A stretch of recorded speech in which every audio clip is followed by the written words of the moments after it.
വിദ്യാഭ്യാസം, വികസനം, രാജ്യസുരക്ഷ, social media ദുരുപയോഗം തുടങ്ങി ദേശീയ പ്രാധാന്യമുള്ള സുപ്രധാന വിഷയങ്ങളിൽ കാഴ്ചപ്പാടുകൾ അവതരിപ്പിച്ച് RSS സർസംഘചാലക് മോഹൻ ഭഗവത് മുംബൈയിൽ IIMUN സംഘടിപ്പിച്ച 15ാം വാർഷിക യൂത്ത് കോൺഫറൻസിൽ ജെൻ ആൽഫ വിദ്യാർത്ഥികളുമായി സംവദിക്കുകയായിരുന്നു അദ്ദേഹം.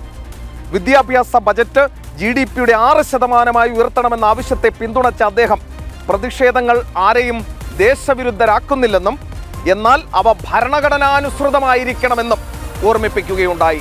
വാർത്തയിലേക്ക് പോകുന്നതിന് മുമ്പ് ചില മാധ്യമങ്ങളിൽ നമ്മൾ ഈ മോഹൻ ഭാഗവതിൻ്റെതായ ചില പ്രതികരണം ഒന്ന് വളച്ചൊടിച്ച് വന്നത് കണ്ടു. അതായത് അതിൽ പറഞ്ഞത് ഇങ്ങനെയാണ്: ഈ ജന്തർ മന്ദറിൽ സമരം ചെയ്തവരൊന്നും, ഈ നീറ്റ് പരീക്ഷയുമായി സമരം ചെയ്തവരൊന്നും ദേശവിരുദ്ധരല്ല എന്ന് മോഹൻ ഭാഗവത് പറഞ്ഞു എന്നാണത്രേ അവർ പ്രചരിപ്പിക്കുന്നത്.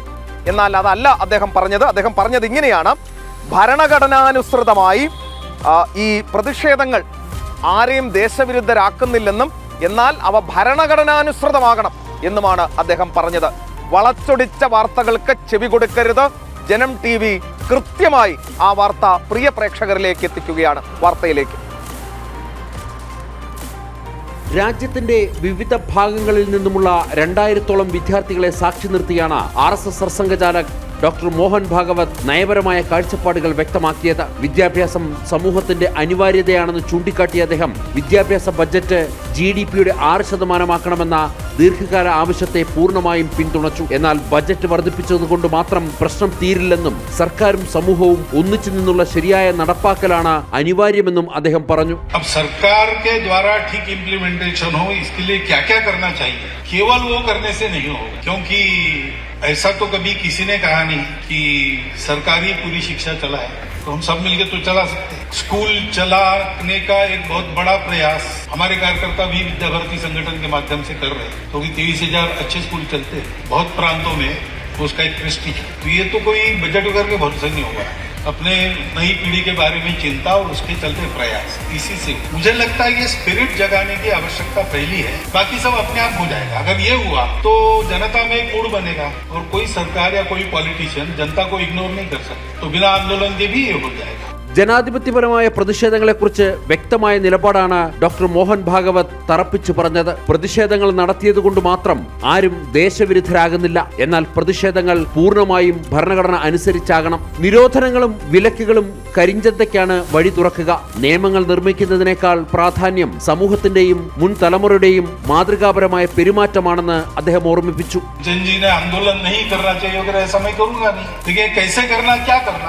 डेमोक्रेसी में इसके तरीके भी बताए हैं. कॉन्स्टिट्यूशन हमको जिन्होंने दिया, डॉक्टर बाबा साहब आम्बेडकर का, अगर 2 स्पीचेस हमने पढ़ लिए तो ये कैसे करना क्या करना उसका उसमें इंडिकेशन है, वो देखना चाहिए. हम लोगों को भी ऐसा देखना चाहिए कि अगर जैनजी चिल्ला रही है तो विरोध के लिए नहीं चिल्ला रही, कुछ तकलीफ है इसलिए चिल्ला. അയൽ രാജ്യങ്ങളുമായുള്ള ബന്ധത്തിൽ നയതന്ത്ര സംവാദങ്ങൾക്കാണ് ഭാരതം പ്രാധാന്യം നൽകേണ്ടത്. 100 വർഷം മുമ്പ് വരെ ഭാരതത്തിന്റെ ഭാഗമായിരുന്ന പാകിസ്ഥാനുമായും 2000 വർഷത്തെ സാംസ്കാരിക ബന്ധമുള്ള ചൈനയുമായുള്ള ചരിത്ര ബന്ധങ്ങൾ വിച്ഛേദിക്കാനാവില്ല. സംഘർഷ സമയങ്ങളിൽ രാജ്യം സൈന്യത്തിനൊപ്പം ഉറച്ചു നിൽക്കുമ്പോൾ തന്നെ സംവാദങ്ങളിലൂടെ സാംസ്കാരിക സൗഹൃദം തിരിച്ചുപിടിക്കാൻ ശ്രമിക്കണം. China people say that for 2000 years Bharat has given us some values and Pakistan was Bharat. Not more, less than 100 years. This should not be forgotten. These ties cannot be severed. They can put at hold till conflict is. But what is the solution? Bharat solution. Bharatiya solution is not conquering or obliterating others. തൊഴിലില്ലായ്മ പരിഹരിക്കാൻ സർക്കാർ ജോലികൾക്ക് പിന്നാലെ പായുന്ന മാനസികാവസ്ഥ മാറണം. അധ്വാനത്തിന്റെ അന്തസ്സ് സമൂഹം തിരിച്ചറിയണം. ഭാവി നേതാക്കൾ പ്രശസ്തിക്ക് പിന്നാലെ പോകാതെ പിന്നണിയിൽ നിന്ന് മാതൃകാപരമായി പ്രവർത്തിക്കുന്നവരാകണം. പാശ്ചാത്യ വികസന മാതൃകകൾക്ക് പകരം പ്രകൃതിക്കും വികസനത്തിനും പ്രാധാന്യം നൽകുന്ന തനത് ഭാരതീയ മാതൃക ലോകത്തിന് കാട്ടിക്കൊടുക്കണമെന്നും അദ്ദേഹം ആഹ്വാനം ചെയ്തു. ജനം, ഡൽഹി.